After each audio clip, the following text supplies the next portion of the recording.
Okay, Ambassador, well, welcome. I hope your journey has not been too arduous. We are really delighted to have you here in Cambridge. I'm not going to say a great deal because we've had a chance to chat about the issue, but I am going to sort of mention your role just to remind the audience. Ambassador Xinhua Li is the Ambassador for International Cooperation on North Korean Human Rights, serving under the government of President Yoon. As you will have seen from her biography, she has an extensive repertoire of international roles that she's occupied in the past, both as an academic and as a policymaker.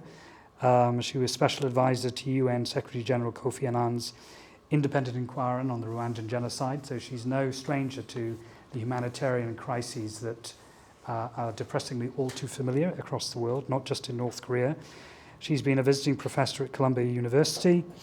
She's had a number of very important roles at her own university, Korea University, where she's a professor of political science and international relations. I'm not going to give you the extensive full list because it would take too much time. Her topic today is, as I mentioned earlier, extremely timely, the parallel challenge of human rights and security concerns. We look forward very much to hearing your insights.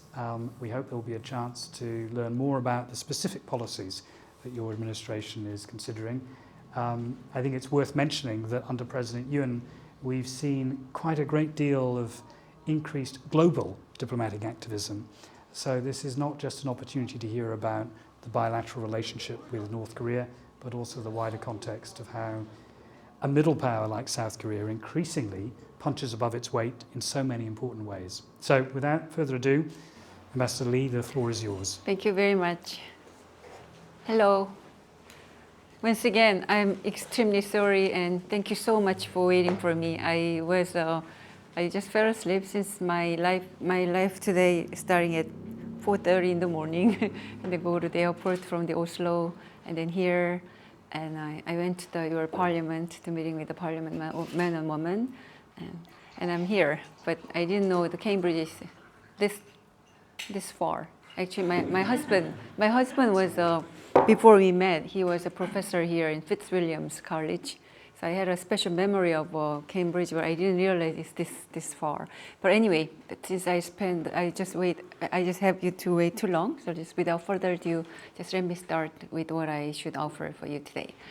Well, I'm professor still, full-time professor at Korea University, and in the meantime, I got appointed as ambassador of international cooperation on North Korean human rights issues. So I have just two hats. So I'm just juggling now which hat I should wear here today. It would be good if I can wear my professor's hat and talk about something what I want to say. But still, I have to remember, since this is my business trip, I might have to be aware that I am a professor as well. And I don't know whether you got an opportunity to watch today the BBC radio. I will show up while I was in the airport. So that was in rush, but still I decided to give a try. And then from yesterday and then today and tomorrow and 3 consecutive days, the BBC TV decided to have some special feature on the North Korean the people. There was the 3 North Korean people will be on that BBC TV. I think it's already released yesterday, so I think I'm now allowed to talk about this. Before it was embargoed, so I wasn't able to tell anybody. But anyway, 3 courageous North Koreans were talking to the BBC reporter while they are still in the North Korea. So that you might want to watch that one. I don't remember which program, but my staff can give you some link so that you can have a look. So today I'm not talking about North Korean human rights issue from global security perspectives, not only because I'm majoring in multilateral security and foreign policy, and I also grew up with the United Nations, extremely interested in global security, but also I strongly believe, and my government strongly believe, this human rights abuses of North Korea is very much closely linked to traditional military security or military provocation perpetrated by the North Korean regime. But still, I have to tell you, when it comes to the list of the North Korean human rights issues, at least there are three broad categories. It is by no means exhaustive or all-inclusive, but still I try my best try to categorize what should be the North Korean human rights issues. Number one is North Korean human rights abuses of ordinary people by the North Korean regime, like lack of the food, right to food, or right to information, or right to health, and still the political prisoners camp is there, and public or closed door persecution execution took place, and etc. And another issue is the North Koreans' agony outside North Korea, saying the North Korean defectors, particularly in China, and also the overseas laborers' problems. And then third is the things for the target is victim of South Koreans and the foreign nationals.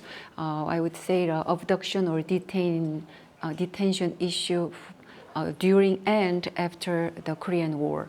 And also we have to remember the agony of the prisoners of war, POW.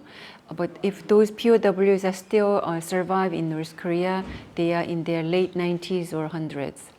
So I don't think they have that much time left.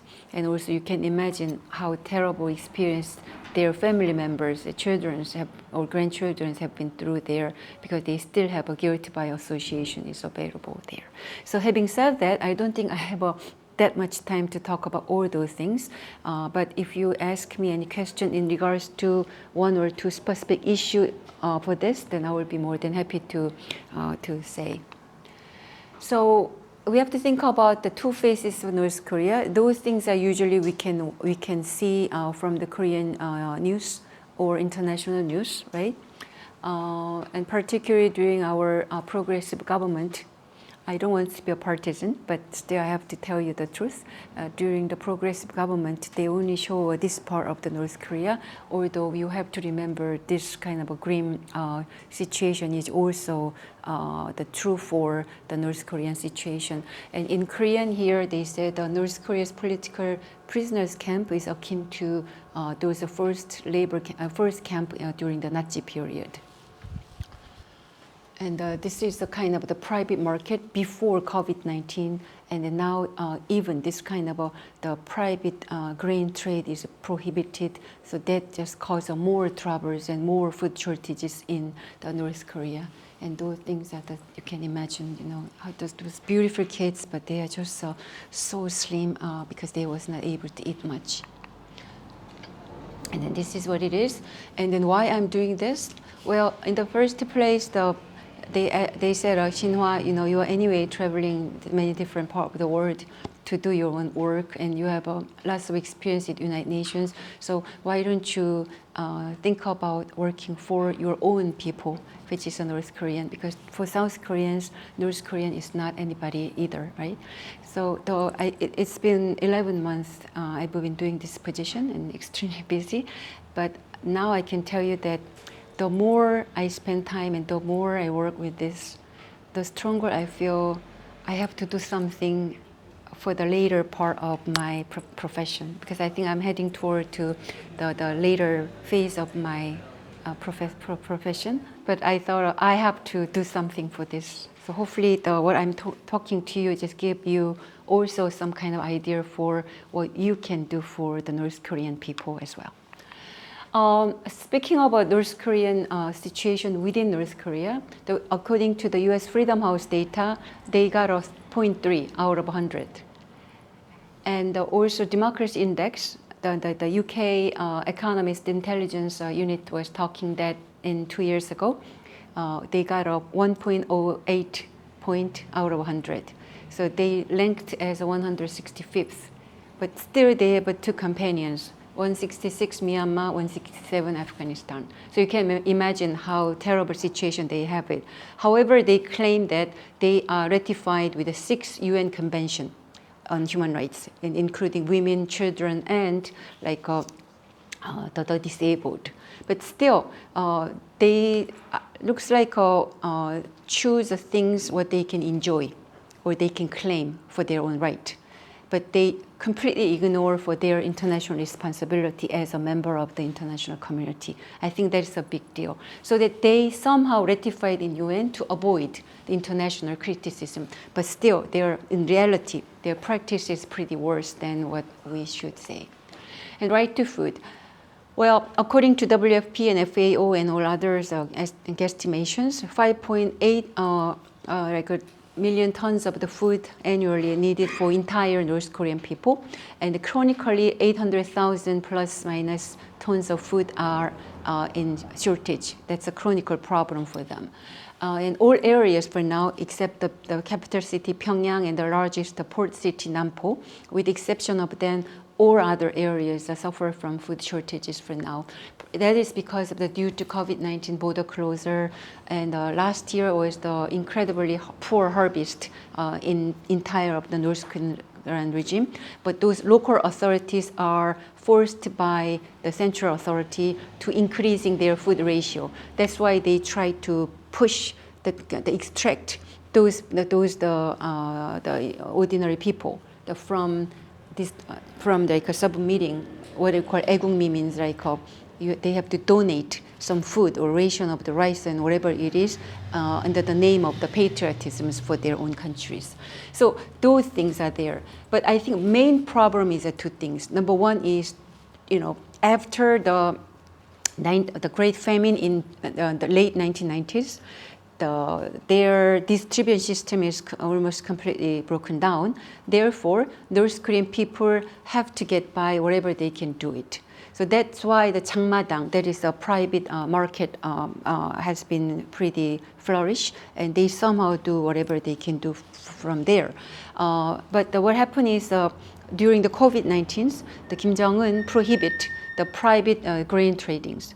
So that is one thing. And another thing is they said almost 25% of the North Korea's economic product is coming from smuggling or other kind of traffickings.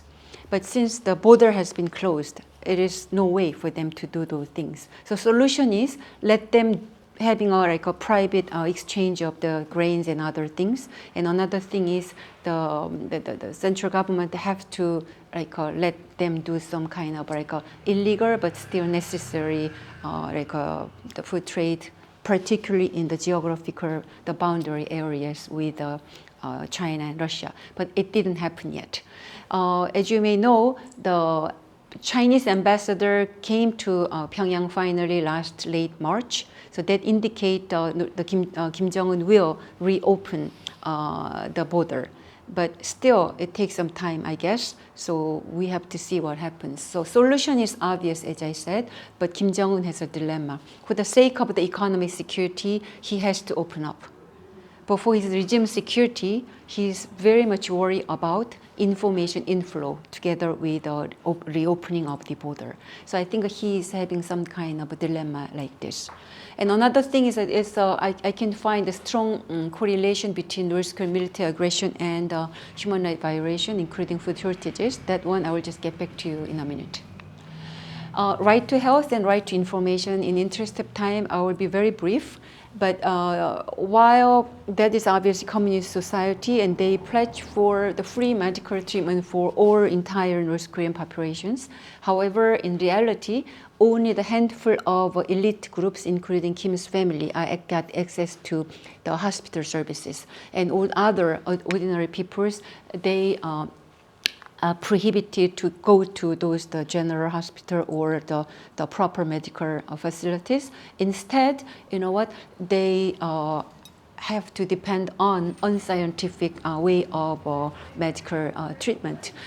Even North Korean public authorities, public health authorities, surprisingly, advise the North Korean people, you should drink willow water to cure your COVID-related disease, or you should wear garlic mask so that you can prevent from from the COVID-19. So those unscientific the advice give an even difficult time for those ordinary peoples. And also right to information. What I call 3 evils law took place within only 2 years. Reactionary Ideology, Cultural Rejection, Youth Education Guarantee Act, and Pyongyang Cultural Language and Cultural Protections. In principle, that prohibit North Korean people from watching South Korean drama or imitating South Korean style languages. So that if they got caught, a lot of cases I was told that you can still bribe the public authorities, but still most of them cannot afford those things. Then they are subject to prison term or torture. And also if you disseminate those South Korean drama or foreign informations, then you can even get sentenced to death. So it's a pretty serious the problems for now. But paradoxically, these three imposing on those three evil laws in North Korean society, I think that has a paradox. That tells us it's very fastly creeping capitalist influence is there. I had an opportunity to have an in-depth interview with some 50 defectors over the past 1 year, and from the top levels to the ordinary people.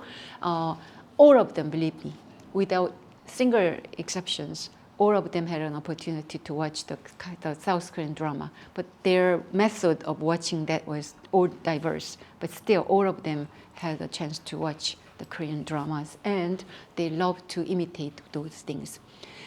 That also indicates the regime's apprehension of external inflow.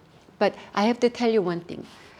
Those in my generation, they took for granted for the government's crackdown on this kind of things. But younger generation, like our son and daughter's generation, that's what we call MZ generation or 장마당 generation, they start to protest against that. They start to complain about that.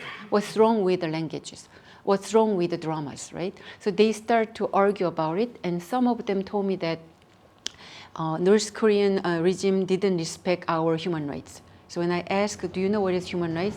I don't know exactly what it is, but they said human right is the important things for us, right? Because we are not pig and dog. So they start to question about their situations. So one of the international NGOs asked some of those the youngsters who are still in North Korea, and they've been communicating with them in secret measures. They said when they ask, so you won't be able to watch the Korean drama anymore, and you cannot use the Korean language style, the things with your friend any longer. And they said, of course we watch drama, and of course we use the term. Unless we use those things with my friend, I have nothing to do with them. That means in order to be an inner circle of all those friendship circle, you have to know about what is going on with those series of the Korean drama, like Squid Game and all others. And then also you have to pretend you can speak the Korean style, South Korean style languages. And then the one shocking thing for me is another response from them was, okay, we have no food to eat this morning. So in my household, we were not able to eat anything, and I just went to school. Do you want me to talk? Do you want me to talk with my friends because we have no food? I don't eat breakfast, so I'm hungry. I don't want to say those things to my friend. I rather talk about South Korean drama. I think that is pretty sad story what I got from our informants. So now I will move on to this military provocation and human rights. Why those things are directly related to each other? According to the Stanford survey, 90% when it comes to any kinds of the North Korean issue or North Korean questions about the discourse and the meetings, more than 90% of the North Korean issue is regarded to the nuclear issues, while only 8 to 9% are talking about human rights issues. So that those professors are highlighting these serious discrepancies, and then we should put those two issues in as our parallel challenges. So those things I've been working together with some American professors. President Yoon Suk-yeol, during his state visit to US in the late April, he made several important points, including improving North Korean human rights should begin with shedding light on truth, and then disseminate what is going on in North Korea to international community. I think that's what I'm doing now is the kind of things, what he said. And another thing is reckless, the North Korea's missile and nuclear their launches sacrifice the economic and food shortage of ordinary people. I think those two messages are closely linked to why we have to put human rights issue and military provocations of North Korea on the same table, arguing that those are the two sides of the same coin. Ministry of Unification of the Republic of South Korea, 71 missile launches in last year alone. That price is equivalent to 1 million ton of food.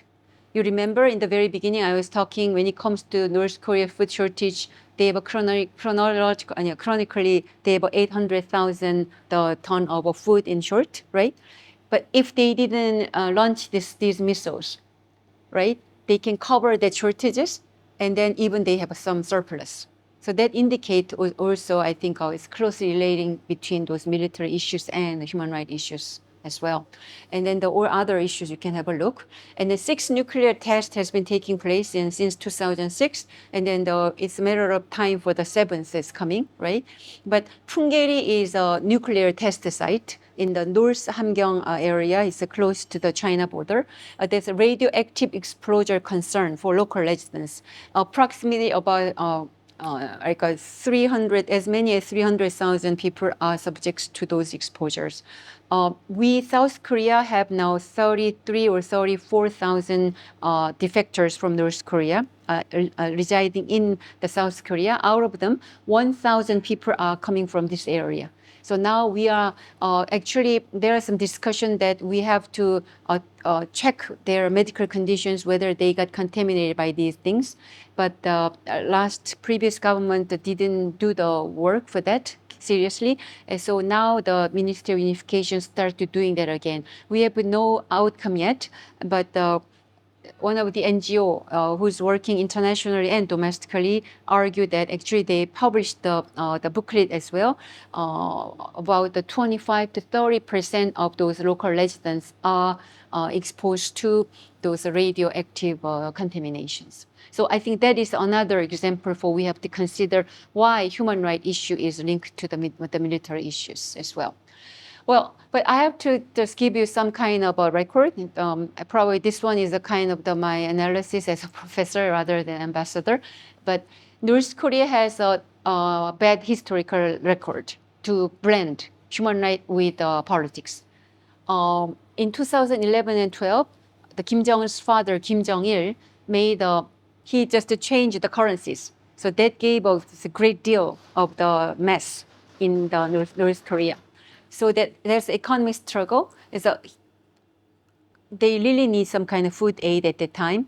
But Kim Jong-il, the father, the government was tried to negotiate with the United States. If you give a certain amount of the food aid secretly, then we will return for the six-party talk. And another example is, in 2009, Bill Clinton visited Pyongyang to rescue the 2 journalists who got detained in North Korea, right? And that turned out to be the big event in the CNN, BBC, and all those global media. And I think the North Koreans think that increased their the political profile or international profile. And since then, 16 Americans got detained in Pyongyang. And each time the Pyongyang tried to tell the Washington, you should send up high-profile officers, including the former president. They even asked for the President Obama wants to come and etc.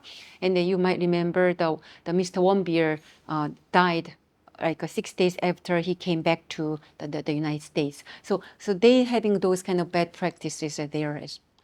And the second is those two issues are very much closely linked to each other, because as long as Kim Jong-un is in power in North Korea, I think there is almost a zero chance for North Korea to denuclearize the country.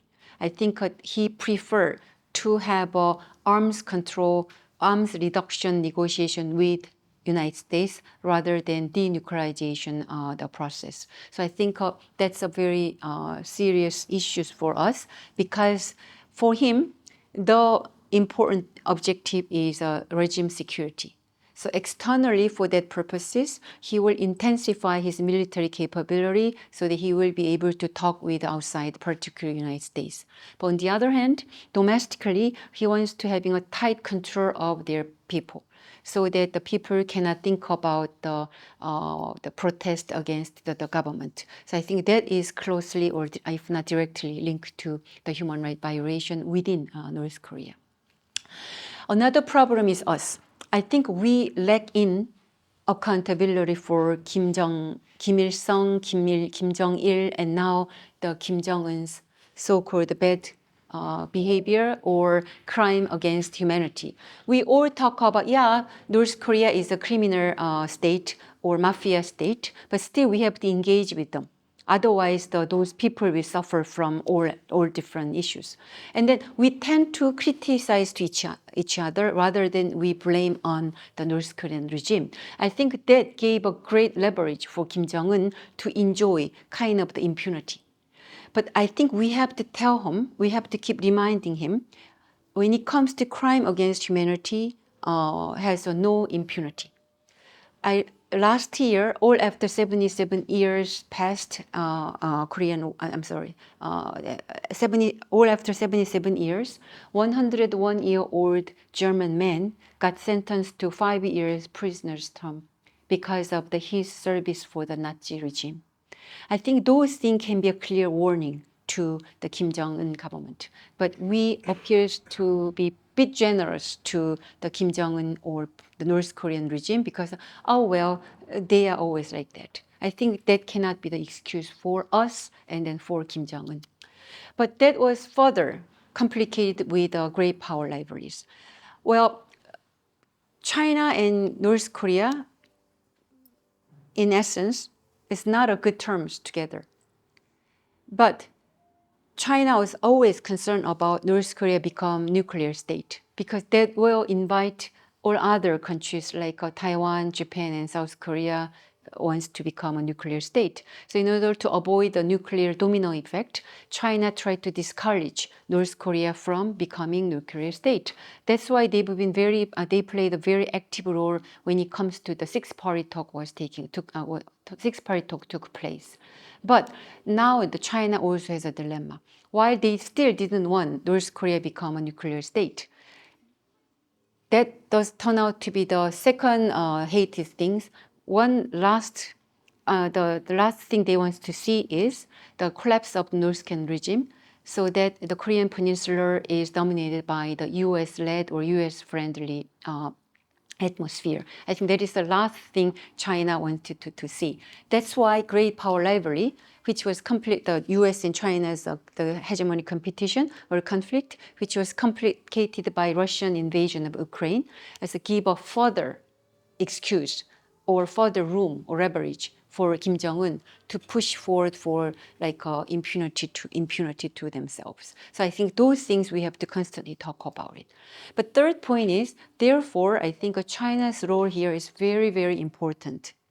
But the thing is, U.S. is currently leading for human rights discourses of North Korea, particularly since the Biden administration. I can give you one example. In order to make open discussion of North Korean human rights issue in Security Council of the United Nations, we need a 9 vote is required. But for now, U.S.-led effort making 8 countries say in favor of those open discussion, and we need still 1 more countries. But those things are led by the U.S. But while China's role is very important, even for the human rights issues, but U.S. is leading those human rights advocacy of the North Korea, that inadvertently make a human rights issue is another important source of conflict between the U.S. and China, which are already complicated by their own conflict over politics, military, and the trade. So I think those are the dilemma what we have to deal with.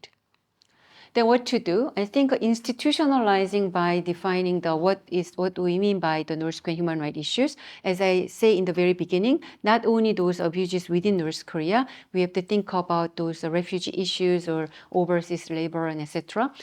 If I can briefly mention about refugee and overseas laborers, according to the UN Special Rapporteur on North Korea, there are some 2,000 North Korean defectors are now caught in the border area. Upon the reopening of the North Korean border, they are subject to forceful repatriation by the China. Because between the row between China and North Korea since 1962 or so, without any exceptions, those North Korean defectors are illegal economic migrants who has to go back to their own country. Once they go back to the country, you can imagine, the political prisoner camp, torture, detainment, and even public or closed-door executions are waiting for them. So 2 to 3 days ago, in U.S. Congress having kind of a China Commission where they are talking about these serious issues, and they start to talk about what we should do. And several media men ask me what South Korean government should do and everything. We are working on it. We express a concern about it.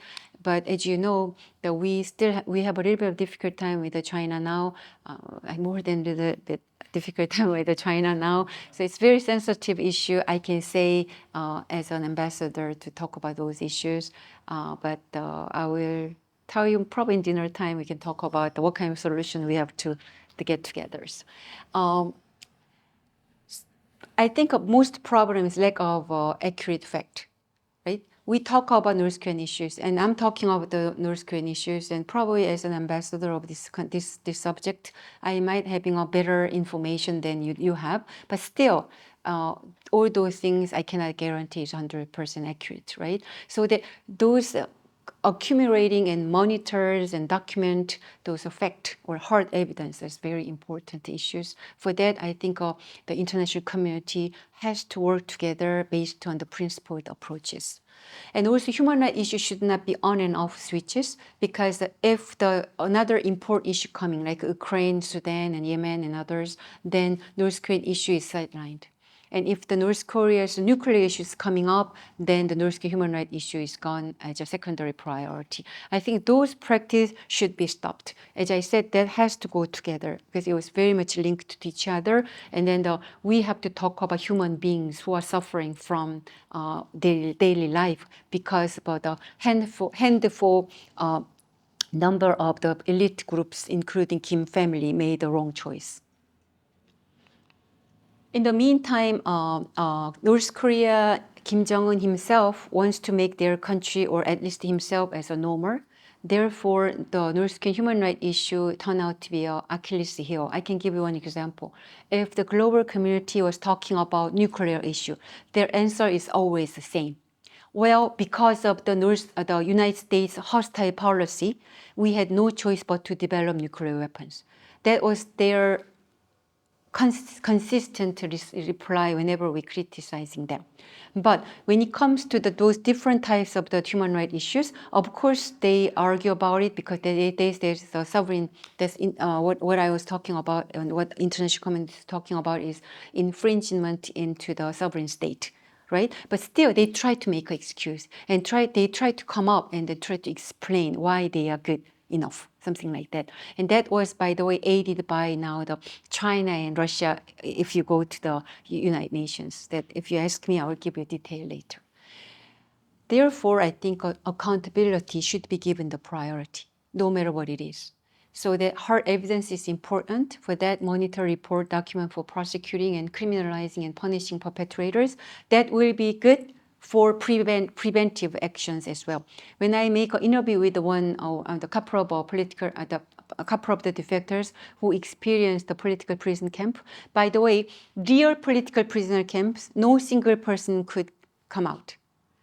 When I say political prisoner camp, is a broader term. There are 3 to 4 different categories. For them, I would say labor concentration camp. And those people could come out after several years of the hardships. But anyway, according to them, it's beatings and torture are commonplace. They take a commonplace. But after the release of a report of the Commission of the Inquiry on North Korea in 2014, they said, oh, well, slow down, slow down. You know what? According to some UN rules or something, we are not supposed to do those things, right? So they try to slow down a little bit. So that indicate, we have to keep giving them a message. If you keep doing those practice, then there is no impunity. I think that is very important things we have to tell them. By the way, and this year is the 75th anniversary of UN Declaration on Human Rights, and also 10th anniversary of the establishment of the Commission of Inquiry on North Korean Human Rights. So the South Korean government, together with our like-minded countries, working hard to make several different conferences and celebrations and some meaningful event. And hopefully you can join us to refresh and revitalizing why North Korean human rights issue is not something of the past, but something of the present. However, I still believe while accountability should be given the priority, we have to think about those people's daily life, right? If we cannot change North Korean regime today, what are we going to do with those North Korean people? For that, what I call constructive engagement, particularly including humanitarian assistance, is very important. But transparency is always problematic, and the military diversion of the food aid or humanitarian aid is a serious problem over the past 2 to 3 decades, right? Therefore, more transparency and more openness, and then sending the food to them is very important, right? But we South Korean NGOs, with the full of good intention, they try to engage with the North Korea so that they can provide the food aid and etc. But as you may know, even under the progressive government of the South Korea, North Korea flatly rejected our help. Maybe secretly they can acquire some cash, but what I'm saying is those food aid. But when I was talking with the top-ranking officers who defected to North Korea in the November 2019, he told me that he was in charge of distributing the food aid, which was usually come from the WFP. And then 15 years ago or so, under Kim Dae-jung and Nomuyan period, the earlier of the Nomuyan period, even South Korean rice went to his area as well. He said 80% is usually go to the central authority, and out of those 20%, they also having some bribe and all different complications, so that less than 5% go to the target groups of international community. But shockingly, he said, even if they got a 2% or 5% of the aid, they should have that. Otherwise, they will have a 0%. So I think increasing transparency and openness is very important to give them a better distribution of the food aid if North Korea reopen the border, and then if North Korea decide to accept the international aid. But as I said, they won't accept the South Korean food. Even if they will accept the South Korean aid, I think they won't allow us to monitor or directly engaging with the food distribution. Therefore, I do believe unitary voice, collective action of international community who making unitary and collective actions to distribute the food is very important. The UK ambassador to Seoul was a former ambassador to Pyongyang. When I talked with him, he said UK somehow the North Korean regime is a bit more attentive to the European country, particularly UK, by the way. So he was able to watch, and his team can watch the distributions, although he cannot 100% guarantee for fair distribution of food. But compared to other areas, he was able to distribute the more food to the children and women and those vulnerable groups. So I think those things has to be pattern for international community. So I think both international organizations and then governments and international NGOs all together have to having some kind of a comprehensive and systematic and very cautious strategy to deliver the food, so that food can deliver to or distribute to those who are in desperate need. I think that is very important. Therefore, I do believe constructive engagement is also very important. Security nexus for that, the mainstreaming human rights in negotiation with North Korea is always important. For that, I think we have to put human rights agenda in the very beginning of the negotiation. I'm not sure whether we will be able to go back to denuclearization process with North Korea. If that happens, I think we have to put human rights agenda in the very beginning. We shouldn't be afraid of North Korea walking away. They will walk away anyway if they think it's not useful for them, right? So we shouldn't let them embolden or spoil because of the lack of the international unitary voice or unitary action. Particularly South Korean government, in consideration of the so-called special relation with North Korea or reconciliation or peace process on the Korean Peninsula is important, so that they try not to talk about the human rights issues. If North Korean ordinary people suffer every day, what's good? What's good for those peace process? I think we have to remember those things. And also we have to see, let's say denuclearization is happening or political rapprochement is taking place with North Korea. Even if so, unless North Korea improve their human rights issues, I think Western companies won't invest in North Korea. Because for them, the human right or labor standard is very important. So those things I think we have to remember. And also we have to constantly remind the Kim Jong-un government if they shut off the political prisoners camp or if they just let information access is available or fair distribution of food is guaranteed. And those things will give them some image of from the international community, shifting from rouge state to a normal state. So I think those things we have to tell them. And this one, I think I will skip it, but I will leave my slide with you so that you can have a look. This is my initial thought, why peace and security is also linked to each other. The reason I decided to talk about those issues or start to write about this issue is because particularly progressive wings of South Korea start to criticize Yoon Suk-yeol government because they said, okay, President Yoon, you talk about freedom, democracy and human rights, but where's the peace? Peace is missing. Peace process is missing. But I want to argue that peace is there and peace and unification is there. And by the way, I just came from Oslo Freedom Forum and Peace Forum. There I was talking about this as well. Peace and human rights are like a indivisible link, so that we have to cultivating trust and cooperation and ensuring holistic approach, and those things are very important. So last but not least, addressing North Korea, that should be a path to global peace and security. North Korea's violation of their own people's rights threaten peace and regional stability. Previous South Korean government's so-called concessionary policies and China and Russia's support because of they hate the U.S. influence on the Korean Peninsula, right? Those things embolden and spoil the Kim Jong-un. After all those peace process or efforts to engage with North Korea, the outcome is North Korea becomes stronger nuclear state, and also their human rights condition is getting worse, and also the inter-Korean relations and the relation between U.S. and North Korea is at their worst. So that we have to think about what we should do. A stronger nuke-armed state, worsening inter-Korean relation, deteriorating North Korea's prioritization regime security, and disregard for international norms necessitate attention to the human rights, in my opinion.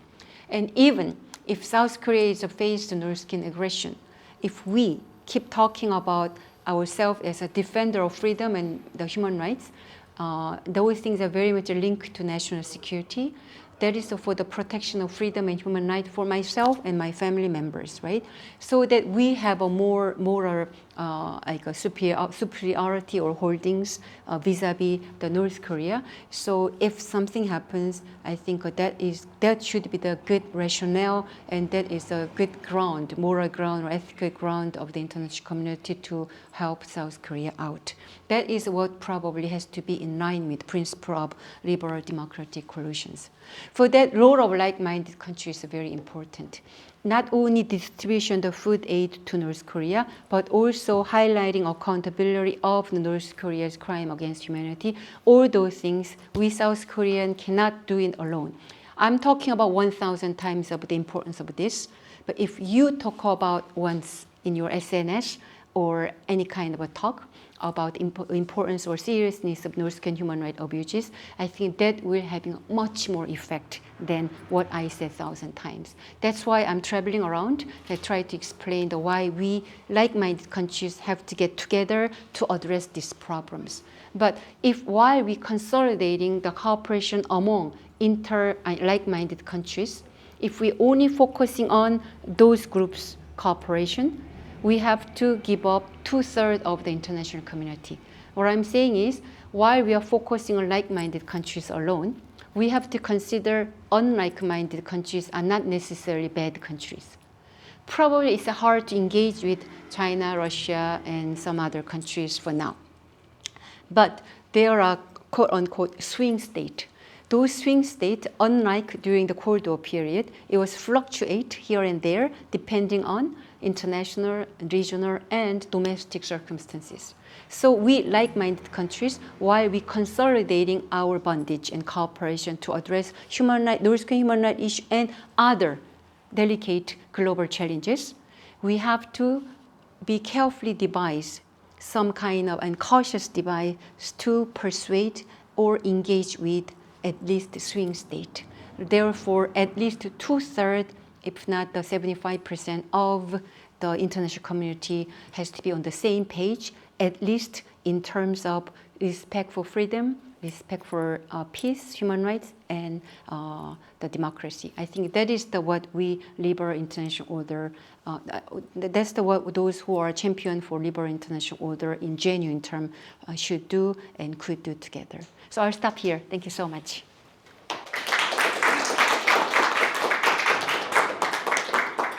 Ambassador, thank you very much. I'll just step over here. I'm not going to say anything at this stage because I know our audience has been waiting very patiently. So can I invite questions from the floor to the Ambassador? Who would like to go first? Yes, Peter. And if you can speak as loudly as possible. There is a little mic moving around and we're recording this, so sure. if Can you sit? We may sit, of course, yes. Let's please do that.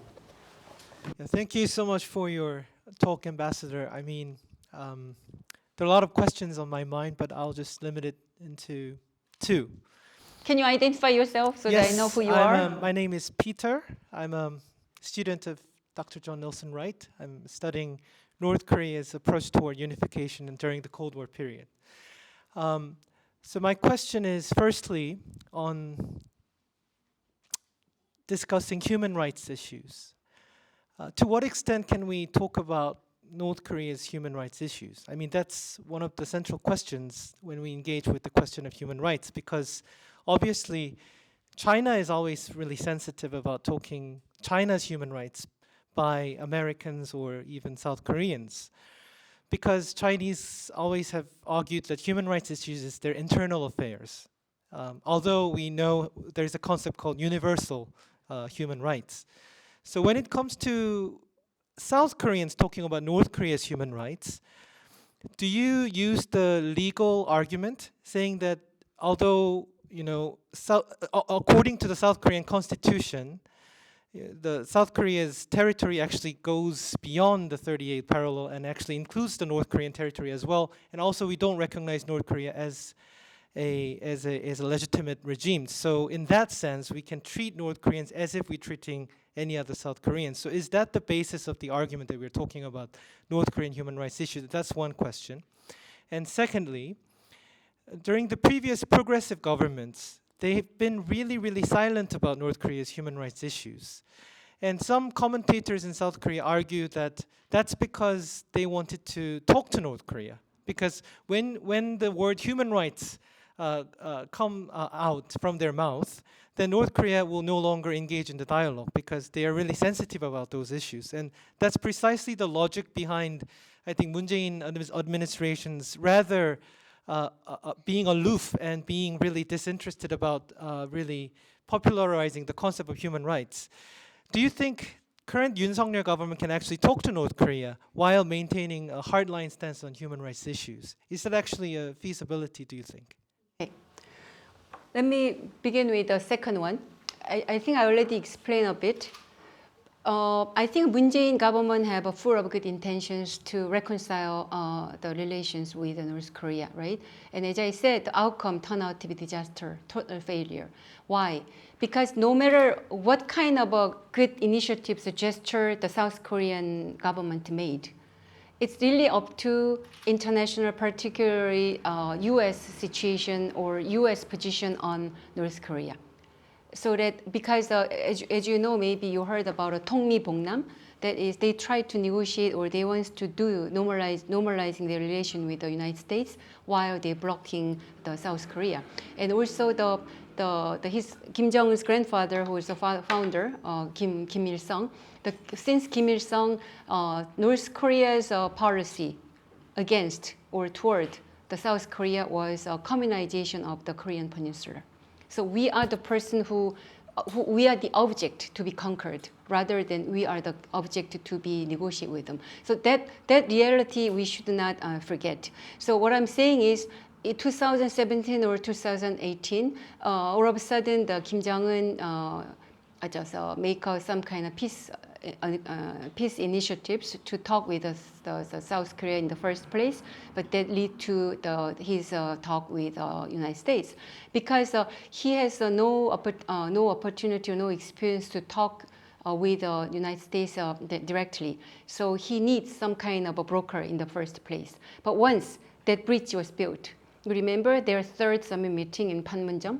Neither of them want President Moon come to that area. So we had to work very hard to put the President Moon into that scene for camera show, not real discussions, right? That indicate North Korea never regard us as the dialogue partners. I think we have to face the reality. And when it comes to human rights issues, that is a universal value, by the way. You know what? It's not a question of whether North Korea, according to the South Korean constitution, that is a Korean peninsula which was occupied by the illegal North Korean regime. That's why if defector comes to South Korea, unless they committed criminal activities or etc., they are Korean citizen, right? They are granted a Korean citizenship. So I'm not talking about those issues for now, but human rights issues, universal value. So there are political prisoner camp, and then there are public execution took place, and also people are dying of food shortages while they are accelerating or intensifying their military aggression. And all those things can be, from any standard, is a definitely crime against humanity. That's what indicated by the international UN law. That's why, despite all those problems and the divisiveness within the United Nations, when it comes to the UN, the North Korean, the UN resolution on North Korean human rights issues, it's still every single year passed by consensus. That indicate those universal the value perspective of human rights should be respected by North Korean regime. So that's what I'm trying to tell you. And probably I'm kind of usual suspect from South Korea to demonize North Korea. So probably I can quote you. One of the ambassadors from Romania said he just lived under the dictatorial regime for his first 50 years. But even compared to that Romanian dictatorship, the North Korea's condition is disgustingly dismal than others. So I think we are not talking about just specific episode. Just we are talking about from universal eyesight, they have some problems, right? And the second question is about, help me. I think you've sort of addressed it already, but it was the question of whether the Yoon administration can be credible in having a dialogue with DPRK. Well, Yoon government already very clear about military issue is very much linked to the human rights the issues as well. So if Yoon governments or his position is continued for another, after this 5 years term, I think we can make some rule of thumb for no matter what happens, human rights should be in the first place together with other kind of the negotiations. So for now, it's not a question of whether it's feasible to talk with North Korea without saying the human rights, because Moon Jae-in government didn't say anything about human rights. But anyway, the Kim Jong-un kept demonizing and criticizing and giving curse against the President Moon, although he sacrificed all his the political life to quote-unquote advocate the North Korean position and end of the like a war declaration, right? End of the war declarations. Can I just pick up on that question Yes, and please. follow up with another two related questions? You said very clearly that if you look at the history of the bilateral relationship, the North Koreans don't take South Korea seriously, and that's a major obstacle to having a dialogue. But we know that South Korea now, under President Yoon, is being much more active in terms of its global role. We saw, in the wake of President Moon's attendance at the Madrid summit, a kind of willingness to sort of broaden the range of areas where South Korea can have an influence. It's been said by some very high-profile defectors from North Korea, certainly privately, that there should be an opportunity, in line with the idea of constructive engagement, which you talked about, to increase dialogue between the DPRK and other countries. Some of that could be symbolic. You mentioned Ambassador Crooks, British ambassador in South Korea, and the important work he did when he was ambassador to the DPRK.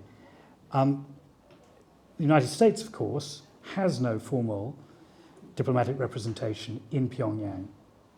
Given the closeness between Seoul and Washington, do you think there is any meaningful appetite on the part of the Yoon administration, privately, to try and encourage the United States to think about maybe using that as leverage to create a channel, an opportunity for dialogue with the DPRK? And in a similar way, you mentioned the importance of looking at the issue of abductions. Another country which potentially could have a lot of leverage with the DPRK is Japan.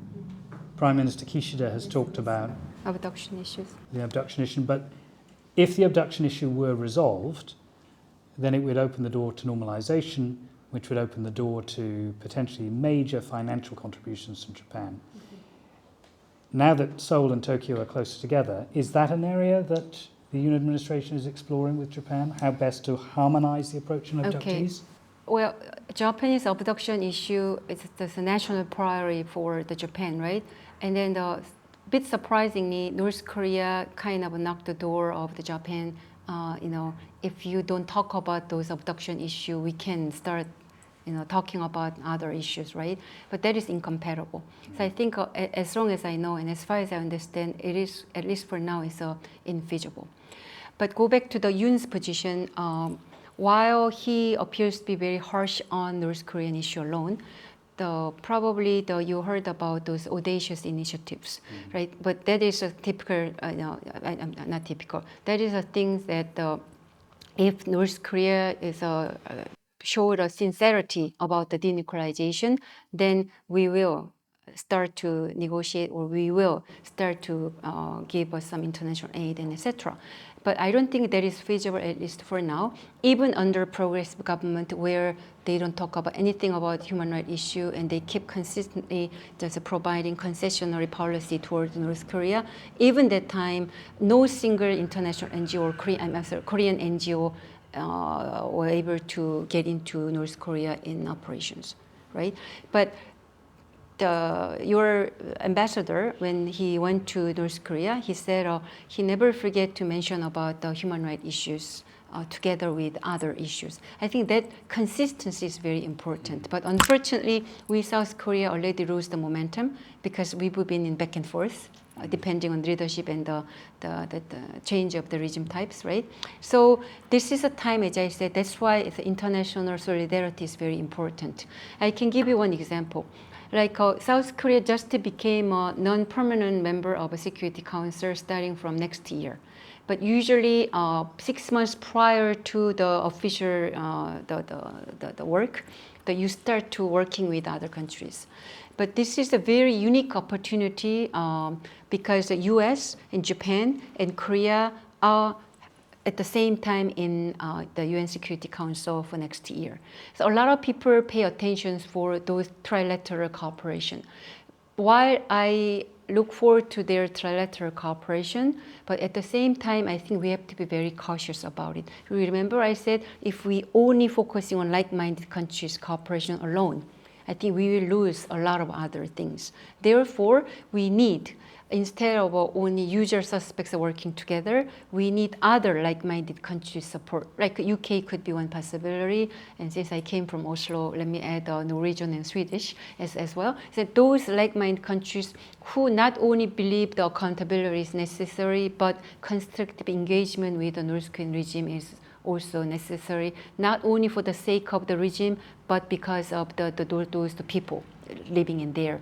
So hopefully those UK as a Security Council member, permanent members, can join us to dilute only the trilateral solidarity or cooperations, so that to make those issues more universal. One thing maybe UK or US and Korea can work together. Well, Japan can join us, but Japan, when it comes to North Korean human rights issue, more than 90% of their concentration is always abduction issue. But I try to tell them you have to make that universal, right? And they agree with it, but still they are more focusing on abduction issue for now. But I want to bring out the issue of overseas laborers. According to the UN sanction imposed upon 2017, all North Korean overseas laborers should go back to their country by the end of 2019. But in the process, COVID-19 came and the border closed. So as of now, 100,000 North Korean laborers are scattering around here and there over the 40 countries. You know how much they earned every year? $200 to $300 million. That is only second next to the money the North Korea illegally earned from cyber hacking. That make them earn $700 million per year. So if I'm Kim Jong-un, why not we just continue to encourage those the overseas laborers, right? But those overseas laborer problems are akin to modern slavery. They are working 11 to 12 hours a day, and then they always under surveillance, right? And then they're living in very dismal and very shabby places with no health insurance and etc. In order to get some survivor money after 12 hours hard work, they have to go some other place to work to get some money to eat, right? Because 80%, if not more, of their income has to go to the central authority in Pyongyang. So early January this year, Kim Jong-un ordered their officers to consider and develop the ways of sending more people to the overseas as workers. And I think this is early to tell probably, but since I heard from one of my Norwegian colleagues, I can tell you. I think there are some kind of discussions going on between Moscow and Pyongyang in regards to sending North Korean workers to Donbas region if they start having reconstructions. So those things are happening now. But I think these very serious issues, and also those as many as 2,000 North Korean defectors who are stuck in the border areas, who are subject to forced repatriations, if we can highlighting their agonies and their possible persecution and etc. So make sure to persuade China not to send them to the North Korea. And those issues we can just discuss about it. But still, we have to be very careful, because sometimes open discussion didn't bring us to like a doable or desirable negotiation and discussions. But still, I think US and possibly to some extent Japan, but UK and other European unions, we should work together. As I said, unitary voice and unitary collective actions are very important to deal with those issues. Okay, thank you. More questions? We'll just take a couple more because we're really getting close to the end of time. We're half an hour over. And can you just explain who you are for the record? Hi, I'm Taewa. I'm a MPhil candidate in Politics and International Studies here. Thank you for your talk. So good to see you here. I have two questions as well. And first is, what specific leverages do we have to demand improved transparency in international aid flowing into North Korea, other than just telling them you're going to cut the aid unless you guys follow this specific set of procedures? So how do we persuade North Korea to follow certain measures to improve transparency in international aid? And my second question is about the swing states that you mentioned. How do we approach swing states that are not democratic? So regimes that are not democratic or liberal, well, yet that might help us at international forums or UN votes. Because if you look back at UN votes on issues like Xinjiang, you see a lot of countries who vote against the resolution, not just because of China's economic power, but also because they are in principle against what they perceive are domestic interference. So how do you plan on approaching those specific set of countries that are not exactly aligned ideologically with us? Thank you, Tewa. Good to see you in London, in UK as well. He's one of the top students from Stanford. Okay, good to know there's a familiar face in the audience. But speaking of those swing states, I'm glad you bring up that issues, because those swing state issue was very much interest. I just got a lot of questions, and those Swedish and Norwegian government and those scholars were very much interested in what we should do with the swing state. But I think we don't have to too much worry about whether they are democratic country or like a neutral country, ideologically neutral country, and etc. Because unlike a Cold War period, I think a lot of countries are more focused on their image, and also as well as their the practical interest of their nation. But still, they have some of those dilemma. So while I face those reality, but still I think we have to give a try to persuade and engage with them, say those universal value on human rights and freedom and those things is not only good for international community in general, but in the medium or longer term, that will be good for your national image, and also that will boost your national strength. So I think those ways we can just communicate it. So you have to remember where the world we live now is quite different from the Cold War period. That's why we couldn't call this time period as a new Cold War. I think this is the word of complexity with interest and rationales, but I think still norms and ethics matters to great extent. And even smaller countries, while they accept the financial aid from different countries, but still they try to say what kind of the political or ideological or moral or ethical standing they pursue. They try to explain that. Even very small countries do that. And even those small country wants to represent an international community. So they are not only working for money. So I think those ethic or those rationales are very important. So that's why those swing state doesn't have to be democratic society for now, but I think we can engage with them under the name of those universal value. If we can only enforce democracy and freedom, you remember what happened for the George Bush period? He tried having a larger freedom and tried to bring into the Middle East to change. But the outcome was disaster. We can't impose upon our ideology and norms to other countries, although they are smaller than us, unilaterally, right? So we have to we have to devise a various approach what to do with it. And another question, I'm getting worried. Very briefly, because I think we do have to wrap up. We're really out of time. The final question was about transparency and the delivery of aid. What can you do concretely to ensure that there's greater clarity on this issue? As I said, distribution is always challengesome. That's why I said North Korea have to open up those countries so that international organization or international non-government organization should freely getting into the distribution site. No matter how long they want to stay there, they should allow them to stay there.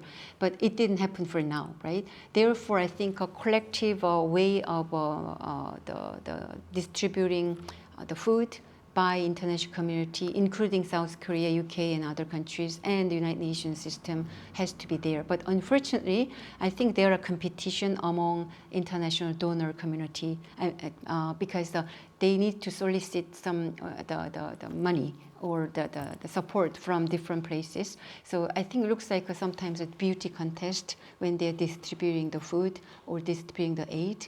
I think those things has to be refrained from taking happen, because that will only benefit and that only embolden the North Korea or other dictatorial countries to monopolizing the resources and giving very little to those who are in need. So, unfortunately, we are at the end. If you'd like to... Maybe quickly, since he's waiting for 1 hour, I feel Okay, bad. all right, we'll have a quick question. Given North And Korea... tell us who you are. I'm Jamie. I'm a first-year Japanese studies undergraduate here at University of Cambridge. Given North Korea's continuous progress towards obtaining a nuclear deterrent capable of hitting the continental United States, and the firm alliance between North Korea and the People's Republic of China, both stabilizing the Kim regime, does North Korea have anything to gain from coming to the negotiating table in the first place? Especially as the North Korean people's welfare and socio-economic development is clearly not a priority for Pyongyang, and you yourself are advocating a no impunity position. Thank you. I think North Korea is now in the so-called strategic patience. The reason is because they are wait and see whether Trump will come back. So I don't think over the next the 1.5 years or two, they were having a very slim chance for North Korea to open up them. Therefore, including cyber hacking, there are illegal ways of securing food or cash so that they can shoot more missiles to attract the international attention. And in the meantime, they try to squeeze their ordinary people's ordeal for the sake of the patriotism. I think those things are very easy predictions for now. So if you ask me for what would be happening within 2 years, unfortunately, I don't see anything positive. But afterwards, even if the Trump comes back and he tried to do something with the North Korea for his personal gain, I think we international community should raise our voice for that we shouldn't repeat the same mistake what we did in 2017 and 2018. Okay. Ambassador, thank you for a really informative talk and for giving us a sense of the UN administration's approach. I think that for me there are 3 quick takeaways that I would take away from your presentation. And in amongst North Korea watchers, there's a love of acronyms, so I'm going to come up with 3 little acronyms, the 3 C's, as I would describe them. The first thing you've given us is a sense of crisis, of just how dire the security situation is on the peninsula, and particularly when it comes to the conditions faced by ordinary North Koreans, and particularly the humanitarian crisis, and it really is a crisis. The second C is the importance of consistency in terms of the message that South Korea and the international community delivers on the human rights issues. Consistency of approach, consistency in terms of making sure that the human rights agenda is of an equal stature to the broader security issues that we're so familiar with. And the last C, which I think you've also pointed out in the Q&A very eloquently, is coordination. How you get these different countries, democracies, and whether liberal or illiberal, and authoritarian regimes, to work together in the face of this particular challenge, this dual challenge. It's a really interesting policy challenge. You've given us lots of food for thought. Thank you for coming to Cambridge. Thank you for sharing your views. Thank you to the audience for your patience and for your questions. And I hope we can invite you back at a later date. Thank you very much. Actually, when I was talking with our ambassador here and three parliaments, they're talking about 3D. Defense and the development and democracy is needed for them. But once again, please accept my deep apology. I didn't mean to take your 1 hour valuable times, I'm sure, but you just entertained them. Well, thank you so much for it. And also thank you so much for the Professor Moon Kyung-yeon, it's a great colleague of mine and who's been here for 1.5 years. But thank you so much, Moon. And I'm glad to see glad to see new and old faces. So thank you so much. And hopefully we can work together. And believe me, North Korean ordinary peoples are victims of human rights abuses by their regime. But at the very same time, those peoples, particularly younger people like you, are the person who can change their own destiny. So I think this is we, international communities, the responsibility to empower those people to increase their capacity to change their own way of destinations. So I think by saying that, let me just close this session. Thank you so very much.